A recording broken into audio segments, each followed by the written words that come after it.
you hear terms like oxidative stress and inflammation a lot. How is a compound that can potentially pump the brakes on these processes beneficial from the standpoint of longevity?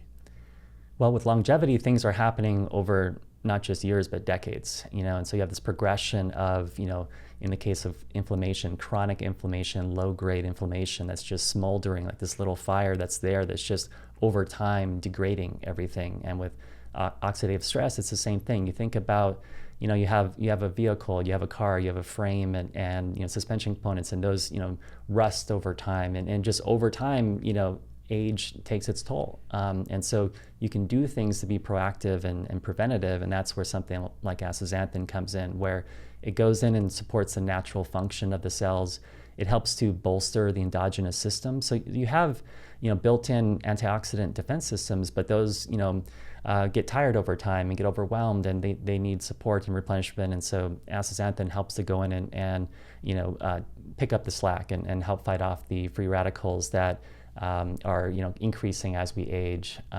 It's very different than other anti-inflammatories, for example, where a lot of people know of over-the-counter anti-inflammatories, like ibuprofen or aspirin, and these are things that do reduce inflammation, but they do it in a way that's not necessarily natural. You go in and inhibit one thing chronically, which may address the immediate concern, but that's not how the body was meant to function. And so astaxanthin goes in and helps to restore homeostasis or balance by reducing the excess problems that are happening, but not doing something where you go extreme in one direction. So it's something that if you're looking at aging and longevity, you want to do things that are conducive to long-term health, not just a quick fix that's going to cause a problem down the road.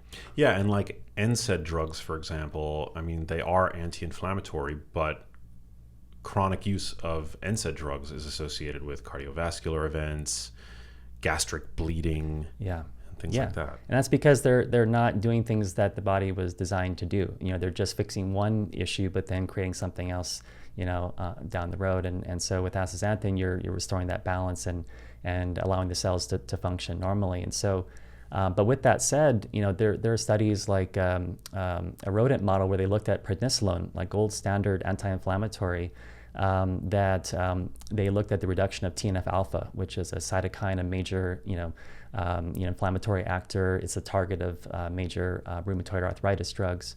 And they showed that with astaxanthin compared to prednisolone, you got the same reduction of TNF alpha at the same dose. And so it's a very potent anti-inflammatory as well, even though it works very differently rather than inhibiting like TNF alpha, for example, like some drugs do.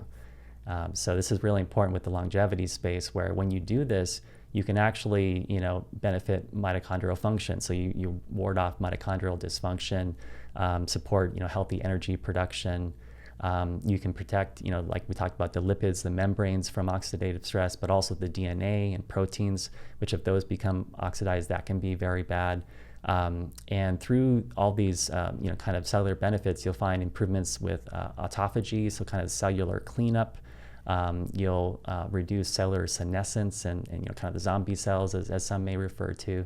And so these are all hugely important. Apoptosis or cellular death, which happens as you're aging and is a normal process, but is something that can go out of whack when things are not functioning properly. And so astaxanthin supports all these through impacts on important cellular mechanisms and cellular pathways. And it seems to have a robust safety profile. I mean, it is a nutrient that is found as a natural part of the food matrix. Yeah, it's something that has been shown to be very safe throughout all the the creatures that consume astaxanthin. Humans have been eating astaxanthin for thousands of years, but not everything that's natural is safe, and so it's important to also confirm that with safety testing. And so, like I mentioned, with the safety studies that were done before astaxanthin was approved as a color additive for the fish feed, which is how it's referred to from a regulatory standpoint for the FDA, it's just a color additive, even though it's actually so much more than that. But there was basically the same type of toxicity testing that you would do for a pharmaceutical drug that's in development. They had to do that for astaxanthin. So you had acute toxicity, like single dose, very high, thousands of milligrams per kilogram of body weight. Whereas in humans, we may take a fraction of a milligram per kilogram of body weight. So compared to thousands of milligrams per kilogram of body weight being tested in these single dose tox studies. There's also been subchronic, which are several months of toxicity testing at very high doses. There's been 1 and 2 year chronic toxicity studies, carcinogenicity studies, mutagenicity, genotox, where you're looking at DNA damage, also reproductive toxicity to show that it doesn't affect mothers and offspring. And so very extensive, robust battery of safety testing has been done. In addition, mechanistically, the way it works, kind of supports the fact that it would be so safe, because you're not, like I said, going in and chronically inhibiting anything. You're going in and almost like a bouncer at a club, you're there to make sure everything's in order, and if things get out of control, you step in and help, but you're not doing something all the time to just inhibit or activate something that was not necessarily meant to be always on or always off. There is a concern when taking high doses of certain antioxidants like vitamin C, for example, in the peri-workout window around workouts, that taking high dose antioxidants might negatively impact, counterintuitively perhaps, the stimulus that's required to adapt and grow stronger from a given workout. Do we have any evidence to say whether or not this is true for ASTA? Yeah, so there's been nothing to show that it would be detrimental to that. Astaxanthin has actually been tested against sarcopenia, which is muscle deterioration or wasting away as you age.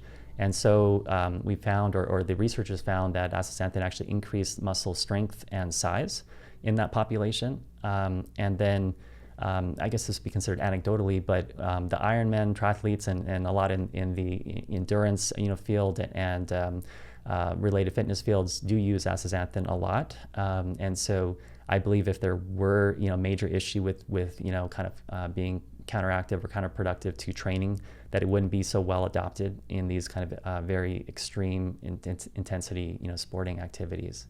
Hey, if you liked that video, you need to check out this one here, and I'll see you there.